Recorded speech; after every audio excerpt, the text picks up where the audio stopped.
Hiyo ni nani? Shadra, hiyo ni nani? Bila kusoma. Asante sana.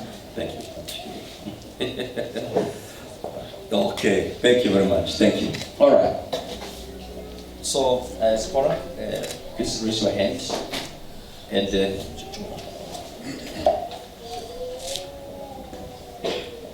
okay, so I'd like you to give the ring to Spora as an indication that you will want to keep the vows that you spoken to her today.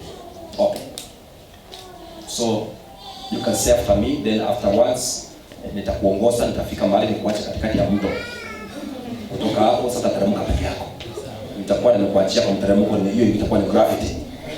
Jiachilie tu na maneno yako matamu mazuri ya roho ile umekuwa ukimwambia atakuwa tusikie. Sio ndio umetuita?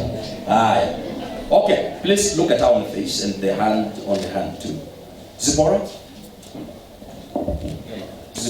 Zipporah, with this ring, I commit all my love to you. I commit all my love to you.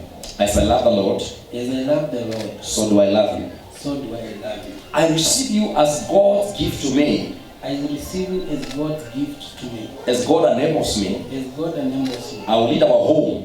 I will lead our home to great heights. To great heights. I will seek to encourage. I will seek to encourage you. And encourage through you each challenge of life. Through each challenge of life. From this day forward. From this day forward. From this day forward. From this day forward. Muangalie kwa macho.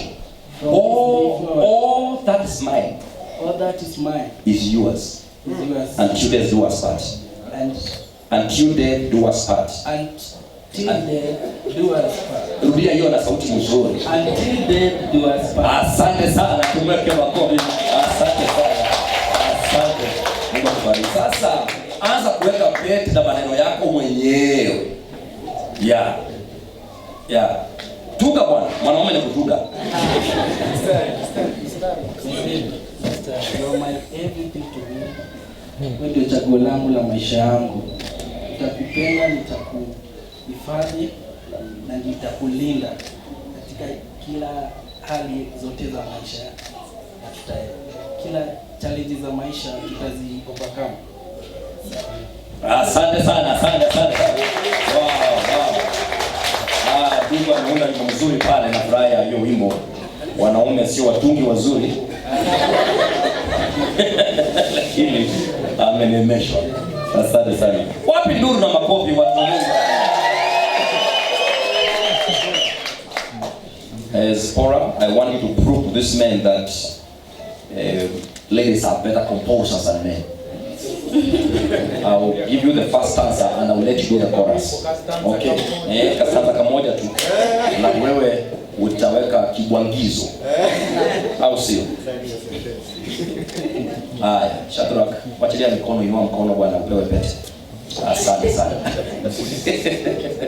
Haya. Call his name and start. Shadrach. Okay. Mkono ikiwa umeshika mkono. Shika mkono. Good. Okay, pete ianze pale juu. Good. Shadrach.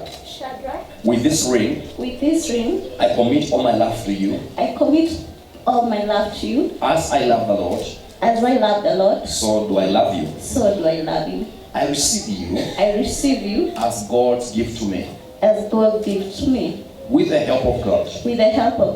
I will submit to you. As the leader of our home. I will seek to support and encourage you through each challenge of life. Angalia mwanaume kwa macho ndani kwa ndani ile wanaona kama umundu kwa umundu. Angalia macho ndani mwambie from today. All that is mine is yours. Until death do us part. Asante sana makofi. Asante sana. Hiyo ni makofi ya ajabu sana kwa huyo mjarusi. Mungu akubariki. Basi Ashole. Nimesahau. Hebu mwangushie maneno matamu ya roho. Shika hiyo mkono tena mahali tu ilikuwa. Malizia niaje nimkusahau na nimesahau haraka namna hiyo. Hiyo inakuwa kama mtego yangu. Shadrach, my love, I promise to be by your side always. I promise to submit to you, and I thank God for the favor you found me. Wow! Mwanaume ameambiwa maneno matamu namna gani jamaneni? Ama nyinyi hamjasikia? Wao mmeoa mmesikia tupige makofi mengine tena. Shadrach, you are not lucky that you chose me to kiss your wedding. I have done over 50 weddings. There is no man who has never kissed a bride when I'm wedding them. Do you want to kiss a bride? Not even one. This is 21st century. Najua wazazi wako hapa, watoto wako hapa, najua kila sisi wote tunajua tumekuja kwa harusi. Na sisema hii ni sinema. Haya, okay Shadrach. You may now kiss a bride. Asante sana. Yo imepita. Tupige makofi tena ya kuondoa hewa. Basi ningetaka niite watumishi wa Mungu waje mahali hapa ili tuweze kukabidhi hao wawili katika mikono ya Bwana. What God has joined together, let no man put asunder. In the name of God the Father, of the Son, and of the Holy Spirit. Amen. Tupigie Bwana makofi tena.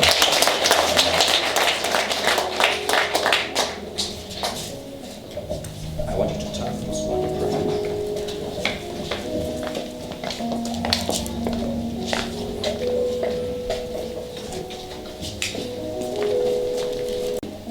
Tuombe.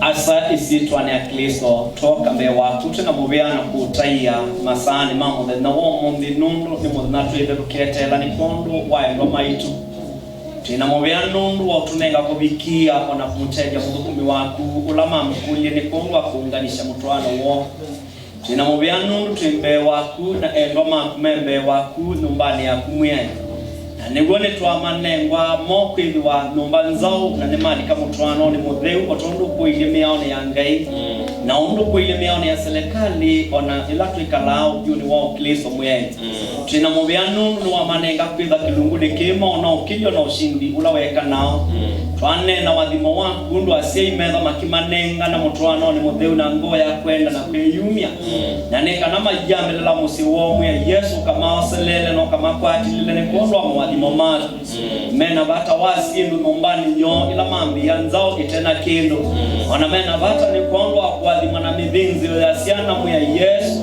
na nikana utani wango sio usu ene ndindine wa mutwano wo netwalia kila bina na beba mwonde wa limo sitana Kristo Yesu ona ndeno sibasia dhigwe ni anu imone nekana maikande ne twaikania na nikana kwadhima na bina watu koneke jugo wa Yesu Trabo yotondu mudhukumi waku wa manenge kukwata nimeba mwenda kwithamea nena nino sia wendo wo mwe Yesu nikana ukethe ndini wa ngoni sio mabinda mawito makema bikia ukamanenga ukilio na kuunga mandeto ni sia kuume sio na nikana makautaye na wapona mumino kile museo trabo boya nungu akilungu kitu ende na mutwano nikana utotongwesi atuyona mumino kile wote utunge mobea isiye twana Yesu Kristo ne trabo ya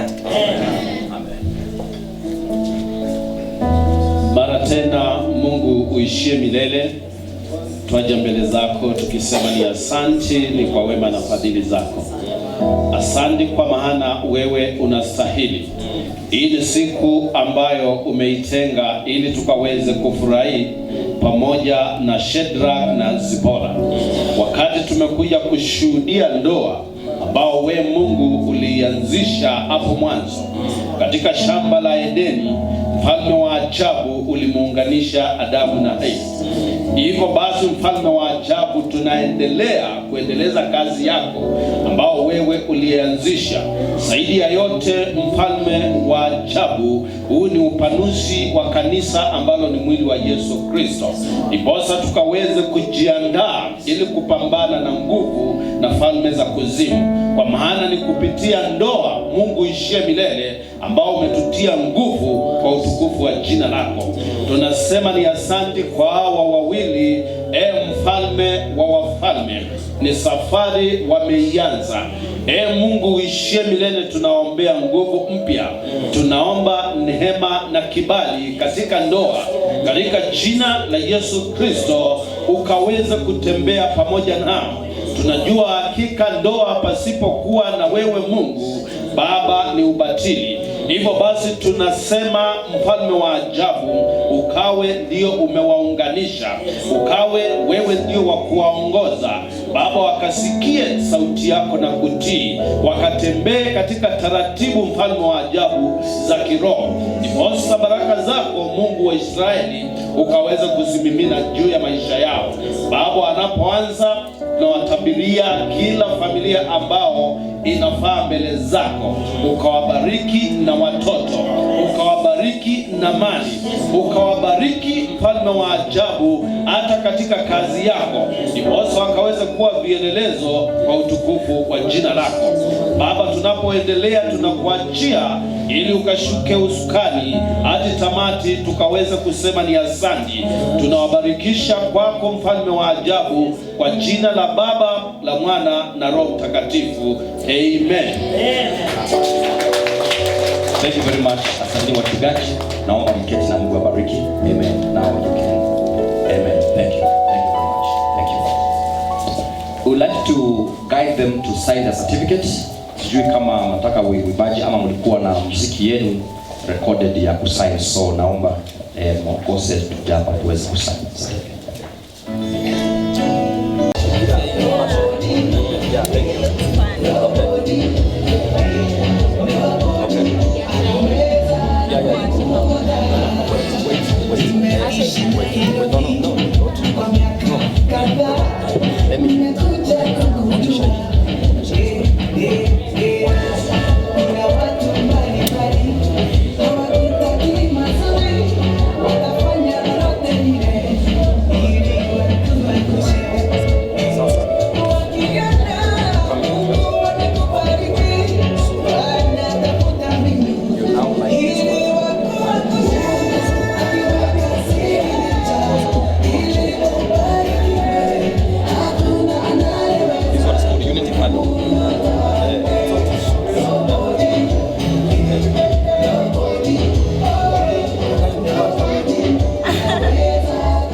It's a beautiful thing.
always keep your position.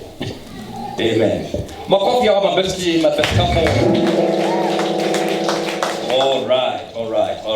All right. Ladies and gentlemen, it is now my great pleasure. Are you ready? Yes. Na sio hapa kwa na baluni na nimezoea kusikia melipuko. Iko? Nimezoea kusikia melipuko wa baluni. Ndio hiyo. Ai. Usiambie chongo duki. Bado nalipuka Okay, ladies and gentlemen, are you ready? Yes. It is now my pleasure to present to you Mr. and Mrs.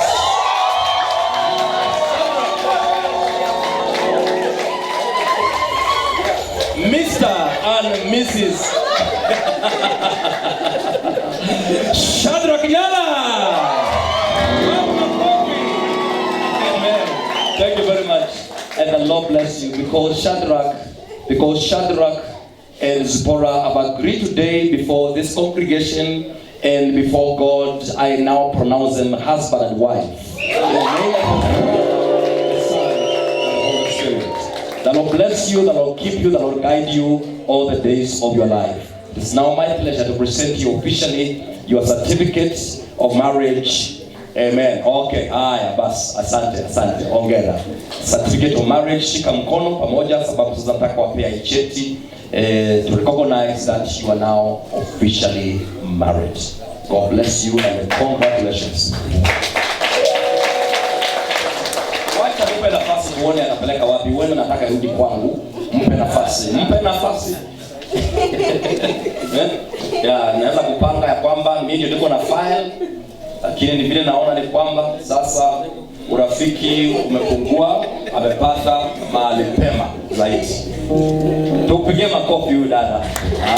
Ya basi. Nasikia koti ina mfuko lakini yangu iko na mfuko.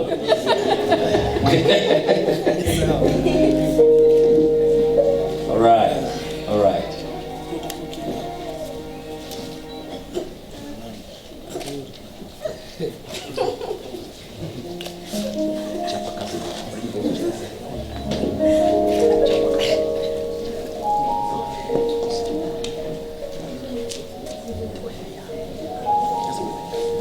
The bridegroom, please, could you take your seat? Thank you. Tupige makofi.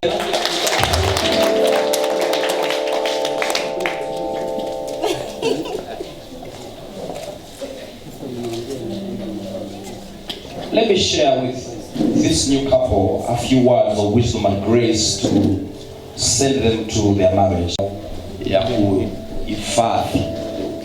No, gentlemen, please, let's watch Okavile Bolivio. I now want to talk to them when they are comfortable, when they are concentrating. Thank you. I want us to look at the word of God in Proverbs chapter 18, verse 22. Proverbs 18, 22. Proverbs, kwa Kiswahili inaitwaje? Hapana, sio Zaburi. At least I know sio Zaburi. Zaburi ilikuwa nayo kwa kichwa. Methali kifungu cha 18 na mstari wa 22.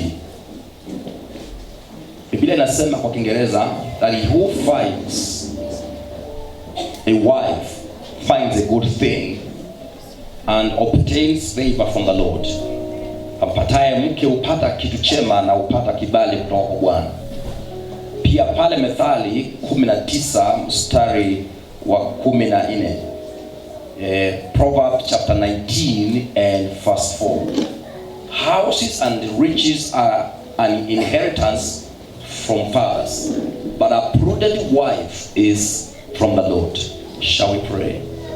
Baba, katika jina la Yesu Kristo, naomba kibali kutoka kwako kwa njia ya Roho Mtakatifu ili niweze kuwashauri hawa wawili ambao wameanza maisha yao upya.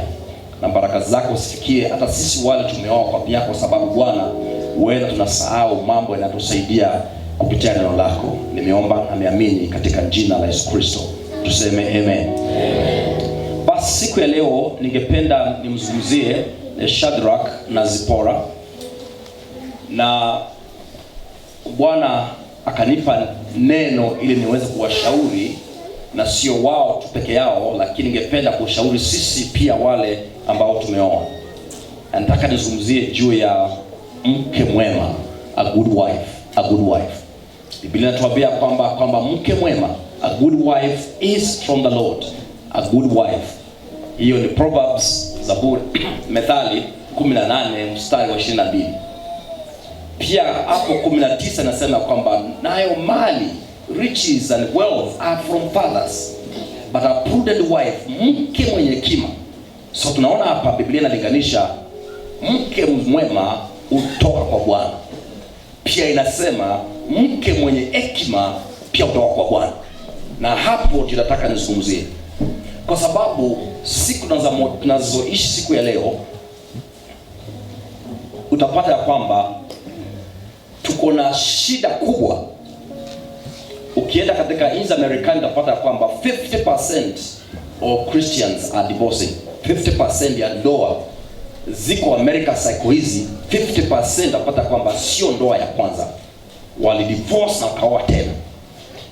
Kitambo tulikuwa tunaona kwamba kama hizo changamoto zimetoka tu kule Marekani, ni kama ugonjwa wa kansa. Kitambo tulidhania kwamba kansa imetoka kwa nchi za ng'ambo.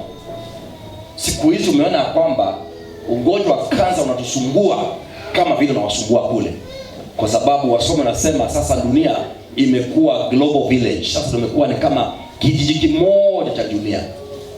Pia shida tulizopata pale Marekani siku zile zimepatikana pia katika hapa kwetu Kenya, Afrika. Na sio hiyo peke yake. Mimi kitambo siku anaweza kuamini ya kwamba unaweza kuwa mtumishi wa Mungu, mhubiri, uachane na mke wako na uoe tena. Nilikuwa nasoma mambo hayo pale Marekani. Sasa nimeyashuhudia hapa, kuona Wakristo wanapeana talaka, mke bado wako hai ama bwana bado wako hai, na wanaona wakioana tena. Mwimbaji mmoja wa kidunia akasema dunia imepasuka mahali. Nadhani ni kama ni ukweli. Sababu ukweli ukisemwa haijalishi nani ameusema, ukweli ni ukweli. Alisema dunia imefanya nini? Imepasuka mahali. But I personally believe that most of the marriages today can stand strong no matter what, as long as the wife is good. Na hiyo ndio nataka nizungumzie. Naamini kwamba ndoa yoyote siku ya leo ina uwezo wa kusimama iwapo tu wewe ndugu mwenye kuoa ulipata mke mzuri. Kwa sababu inasema kwamba mke mzuri huyo peke yake anatoka kwa Bwana. Sio mke mrembo ikawa urembo kuna maana. Sio mke mrembo. Biblia tena inasema ya kwamba urembo, beauty is what? Is deceptive. Ya kwamba urembo unadanganya. Sitafaa mafasi ya kiutakatifu hapa ni kudanganya Shadraka kwamba wakati kwa natafuta mke sababu pia nimeoa, ya kwamba urembo haukunisumbua. Urembo ulinisumbua sababu nilikuwa kijana chipukizi kama wewe. Urembo ulinisumbua. Kwa sababu maanisha kwamba nilipoona mke wangu na urembo wake ulinifuta. Lakini niliongea na Mungu kwanza. Kabla sija propose, I had to make sure hata kama huyu msichana ananifuta kiasi gani, nikiomba Mungu nasikia sina amani kwa roho, kwa sababu Mungu peke yake ndiye ako na darubini ya kuangalia roho ya mtu. Iwapo Mungu angenionyesha, angeninyima amani kwa huyu, singemuoa. Iwapo angekuwa urembo. Na hapo ni kuna tofauti ya mtu mcha Mungu na mtu ambaye ni wa ulimwengu ama ni mtu wa nyama. Kwa sababu tuna shida kubwa ya kwamba, namesikia mhubiri mmoja akisema, nikabia ikanigusa sana. Akasema siku hizi vijana wanataka kuoa, wanaangalia bonga points. Unajua bonga points? Unajua bonga points? Je, Nairobi tuwafundisha na bonga points ni nini? Utakuta bonga points. Ukiona bonga points, akitembea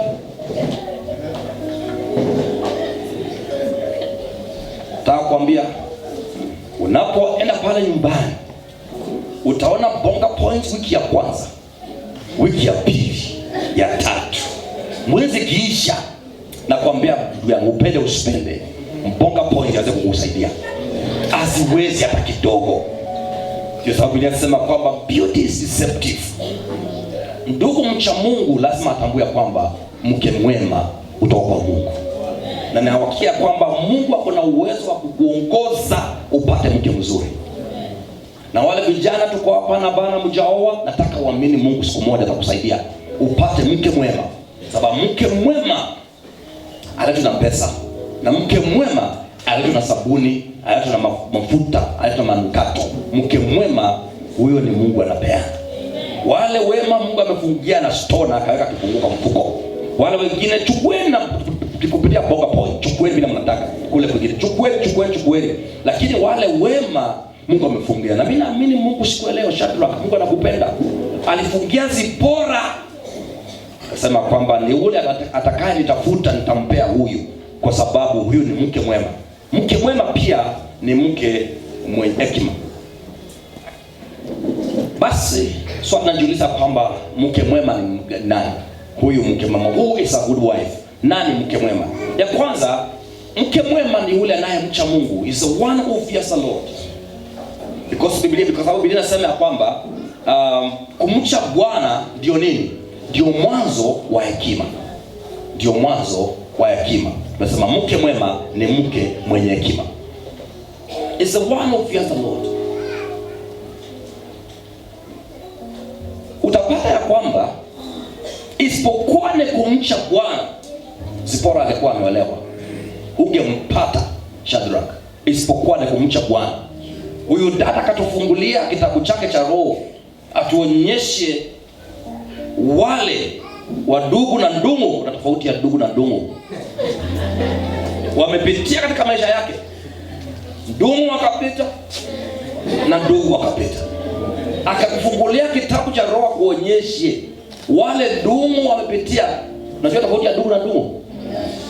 Ndungu iko na apostrophe pale juu. Kwamba ni ndugu lakini kuna maswali juu yake. Unaweka ndugu pale juu. Anakuwa kwamba alikuwa ndugu lakini sasa amekuwa nini? Ndungu. Akakufungulia kitabu chake cha roho kuonyesha wale wamepita kwake ni wengi.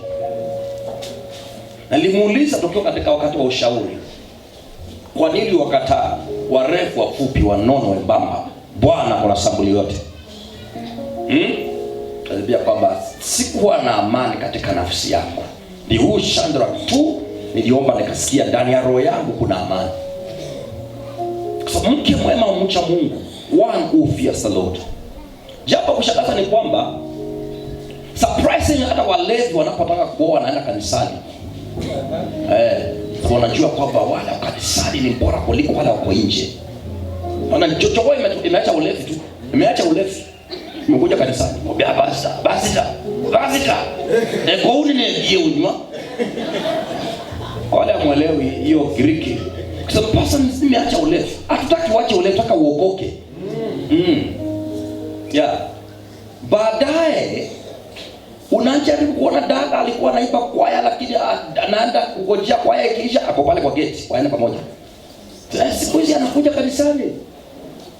Siku hizi alewi, siku hizi full sigara, siku hizi alana. Baada ya kuoa ule mnyama ule anarudi tena, anaanza kumuona tena. Na tumeokoa wadada wengi. Tulianza kuondoa wadada tukiwa college na chuo. Sababu huyu dada ataenda na Kamau. Unaona Kamau hajaokoka, Kamau ameanza kuja tu CU, lakini Kamau bado okoka na mtunga anamfuata pale na Odhiambo na Wekesa. Tumeokoa wadada wengi. Nadhani tukifika mbinguni tutapewa talanta Bwana sababu ya kuokoa wengi. Mke mwema, good wife is one who fears the Lord. Jambo la pili, mke mwema ni yule anamheshimu bwana yake. Waefeso kifungu cha 5 mstari wa 22 kwa Kiingereza nasema, wives submit to your own husbands unto the Lord. Kitu moja napenda Biblia hapa, haisemi wanawake wanyenyekee chini ya wanaume. Zipora, you are only allowed to submit to only one man. Only one. The rest, the Lord bless them, including myself. You are only under demand from heaven to only submit to one man. Wives, submit to your own husbands. Nasema haya kwa sababu naelewa mila na desturi ya Kikamba ya kwamba ukiolewa umeolewa kwetu. Hii watu hawakwitu, umeolewa kwetu nyumbani. Upate kwamba pale serikali ni kubwa, kuna ngoo, kuna nani. Naelewa kwa nafasi ya heshima. But what I'm trying to tell you Zipporah is this. Wanaume 15 wakikoa unasikia sauti ya mtu mmoja tu. Kama Shadraka hajakoa, unasema kwamba nimesikia sauti lakini sijasikia mtu akikoa. Hii nimesikia ingine ilikuwa ni sauti. Sijasikia mtu akikoa. Lakini Shadraka akikoa, hata kama wengine wanacheka, unasema kuna mtu amekoa mmoja. Submit to your own husband. For the husband is the head of the wife. Bwana huyo ndio kichwa cha mwanamke. And also Christ is the head of the church. Hili neno kichwa linamaanisha kwamba Bwana ndio mamlaka, ndio is the authority. Is the authority of the man. It says, na mfano analinganishwa na Kristo, jinsi vile Kristo naye ndio kiongozi, ndio kichwa cha kanisa. So you actually realize that Bwana kwa jinsi fulani amelinganishwa na Kristo ukichukua mfano wa kanisa. So unafanyika kuwa mke mwema kama unajua kumcha Mungu na unajua kumheshimu bwana yako. Wakati mwingine wanaume hufanya makosa mengi sana. Kuonyesha heshima ni kumaanisha kwamba yes, amekosea lakini siwezi mkosoa mbele ya watu. Nitangoja tukiwa ulimwambia kwamba Kitu moja napenda kwa sababu nimekuwa katika ndoa sasa nafikiria ni miaka 19. Ni kwamba if you have a good wife, other people will pamper you, other people will flatter you, but your wife will tell you, you know, I'm a pastor. So in the church, yes, pastor. Oh, yes, pastor. When we go home, she'll be quiet. Whether people ask me, I look. When people are telling me, yes, yes, yes, and she's quiet, I say, hii maneno haijaisha hii. Kifika nyumbani mwambia kwamba na ile maneno nilikuwa naambiwa kanisani. Unaonaje? Ambia kuna shida moja tu pale. Yeah, because what will happen is this. I have also found as a man of God, all other people in the church can go and leave me, but this one person will stay with me. That's the only person who has an eternal covenant until death do us part. So huyu mtu anaponiambia ukweli amejiambia yeye mwenyewe. Hiyo inamaanisha kwamba Mungu amempa mke kibali kubwa kama mshauri wa kwanza. Submit, respect your husband. And that one is that a prudent wife, ama mke mwema, is also understanding, anaelewa.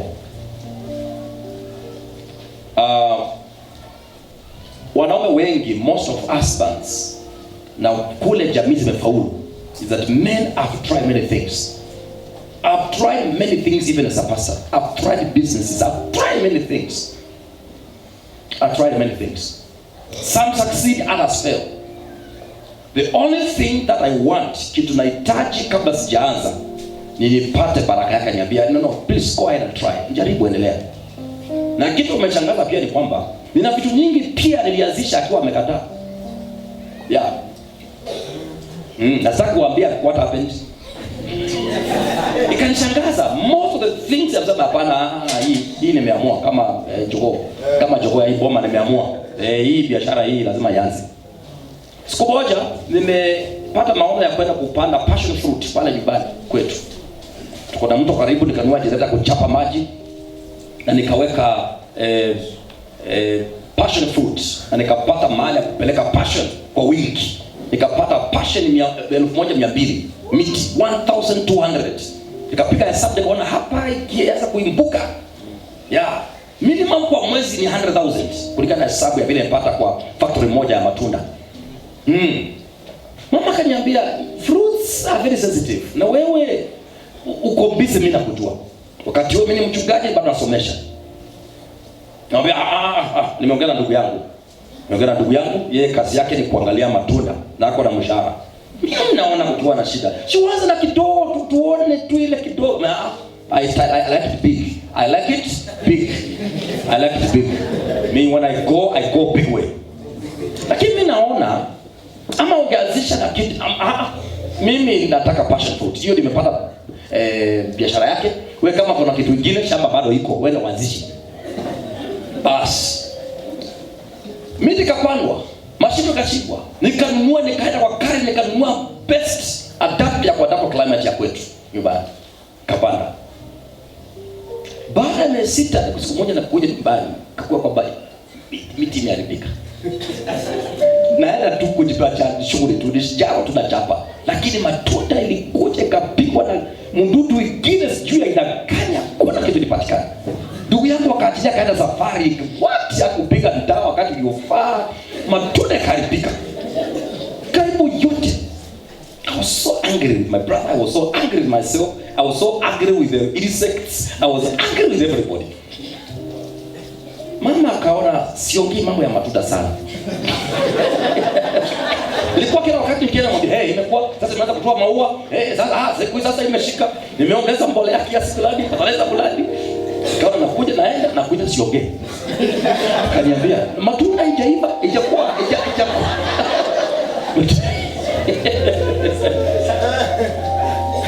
Baba anajua, akiuliza swali na anaona sijibu. Anajua kuna shida. Sikujibu hiyo swali, akanyamaza.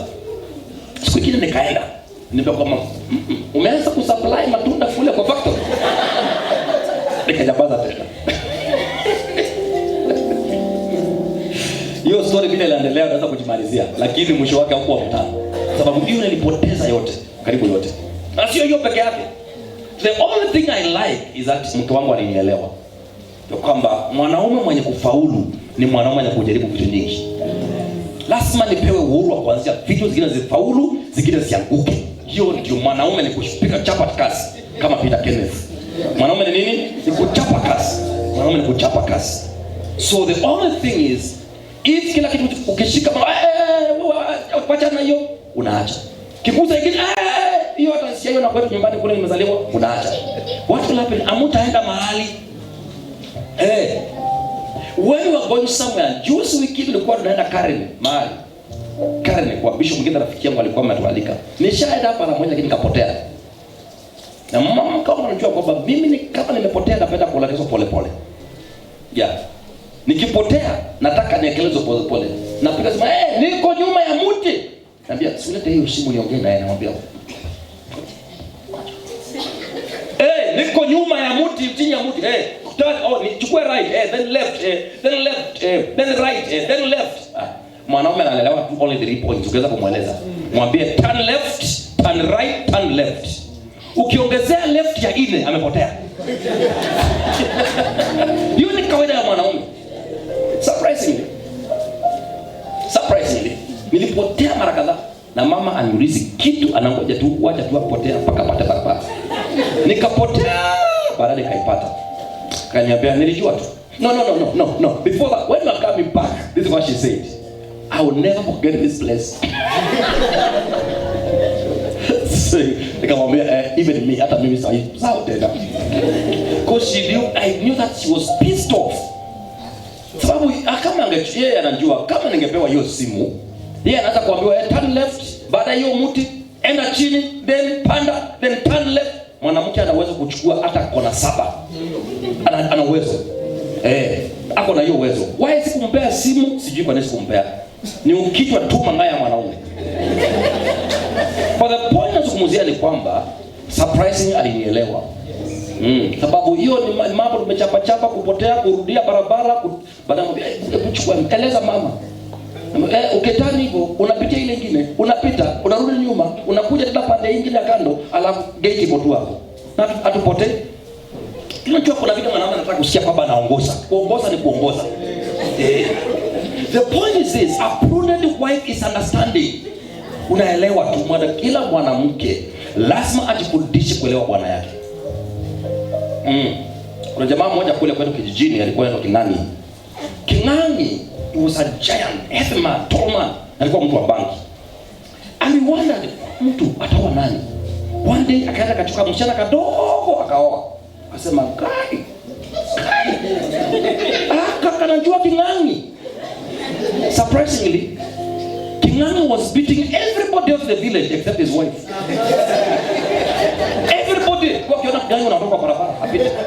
Lakini King'ang'i. Hakuna siku moja nilipika kwa kasichana, hata siku moja. Kwa sababu kasichana kaielewa King'ang'i. Kakajua jinsi ya kuanda King'ang'i, na wale wengine tulikuwa tumelemewa sisi wote. Kwa Mamba, tulikuwa na nickname Mamba. Was a heavy man, alikuwa anasikia kwamba ati mfupa yake hapa moja ni moja. Ile stories za upuza wa kamba tu. Na hakuna mtu mmoja amesomea orthopedics ajue mfupa yake. Huyu anakuwa na mfupa moja. Lakini huyu msichana alikuwa amemuelewa. Nitangulia kusema ya kwamba any marriage can work if the wife is good. That was my first position. Now, I will only nitajibu tu moja alafu nitaketi chini tufike hapo wakati umeondoka. I will talk to Shadrach on what it takes to produce a good wife. What it takes to produce a good wife. Because to produce a good wife is real work. It's an investment. It's like computer, they say garbage in, garbage out. And if you want a good wife, you must invest goodwill in her. Hautapata, what has happened kwamba Mr. Julius Kithelenge amekupa msichana mzuri. That's what anafanya. Zipora akiwa kwa baba yake hakuwa mke, alikuwa msichana. Ule mtu ataunda mke mzuri kwa uwezo wa Mwenyezi Mungu ni Shadrach. Kila mke hufanana bwana yake. A wife cannot make herself a wife. That is why when she was single, hakuitwa mke, aliitwa msichana. Ule atamfanya awe mke ni Shadrach. I can actually tell you. Sometimes nikiangalia mke wangu, ninajuanga why she is the way she is. Because of, I realize she is the way she is because of the way I am. Tuwaishi na mimi imebidi akae jinsi fulani ajipange. Ya kwamba kama angeolewa na mtu mwingine angefanana na mimi. Sababu kila mke upenda akae vile bwana anakaa. Akiona bwana ni mkali na yeye itabidi pia naye atafute makali pia kiasi. Kwa sababu ukikaa na simba lazima uwe simba pia ingine. Ukiona umekaa na mtu mjeuri unaona kwamba atabidi pia na siku hizi ni siku baya. Siku za baba zetu zilikuwa afadhali. Sababu mila na desturi na culture pale kuishi pale mashambani unaona kwamba sitaki nionekana kama mimi mwanamke hivi hivi. Pale Nairobi bwana. Pale Nairobi. Hakuna ujiji, hakuna ujirani. Everybody for himself. Everybody for himself. Siku zile baba zetu walikuwa wanaoana, utapata kwamba wewe mwanaume peke yako ndio unaleta pesa nyumbani. Siku hizi ni zingine bwana, Shadrach. Tufike nyumbani kwamba itabidi ufunge na ufungue. Ndio mshahara wako ifikie mama. Alafu I am the provider. Be quiet. What do you provide? Una provide nini tuangalie sana. What do you provide? Vis-a-vis what I provide. Yeah. So you look at I provider, you keep quiet, you go slow. Yeah, sema bwana ndio na provide katika hii bomba. Tuongee ukweli bwana. Tuongee ukweli. Wanapitia kwamba lazima kuwe na manners. Sababu ile tulikuwa tunapata mzee amesoma, mama hajaenda shule. Siku hizi nakwambia kwa before I got married, I had plans to do my masters. I was doing my masters when I just stopped because the wedding. So next month I'm going for masters. Now I won't be fees. It's a program, strategic plan that I planned. 2019 I started my masters. So yeah, so I covet your prayers and support. Sasa bwana, you see, for my mother, she had no choice. Everything that we ate, everything we did, my father did it. If he has not, but now I got married to a professional woman like you're getting married to. Yeah. Inabidi kwamba lazima nichukue fomu mpya. Nichukue fomu mpya nene tafute wale wazee pia wameoa sambuli yangu. Mnashikanisha? Wale wameoa sambuli yangu. Kwa sababu kwamba ule mfano uliona baba yangu na ule nimeoa ni tofauti. Lazima niende nikutane na Karanja. Karanja lezee bwana, hii hawa watu wamesoma soma. Hawa watu wamesoma soma na wanachama wakifanya kazi. Unaisha ona mnaniambia, wao give them freedom. Give them freedom. Give them freedom. So this is where I begin. One way of producing a good wife is that you become a good husband. It is impossible for a good wife to come from a bad husband. Jamani, tupende usipende, huwezi kupata machungwa kwa mdimu. Ukitaka dimu enda wapi? Kwa dimu. Ukitaka machungwa enda wapi? Kwa mchungwa. So they start with you. The gene starts with you. Become a good man. This is what Ephesians says in Ephesians. Paul says in Ephesians 5:25. He says, husbands, love your wives, just as Christ also loved the church and gave himself for her. And said that he may sanctify and cleanse her with the washing of water by the word. So husbands ought to love their own wife and their own body, because he who loves his wife loves himself. So kumaanisha kwamba kitu cha kwanza is that invest in your wife. Invest in your wife. Weka investment. Women are very interesting, Shadrach. Women are multipliers, and they are very good in multiplication. Mama ukimpa 5,000, siku ingine umwitishe 5,000 baada ya miezi 3, atakupea 5 na baki zingine zake 5. Zile alipata alizalisha na akakupea zile zako. So give her love, she'll give you more love. Give her care, she'll give you more care. Give her understanding, she'll give you more understanding.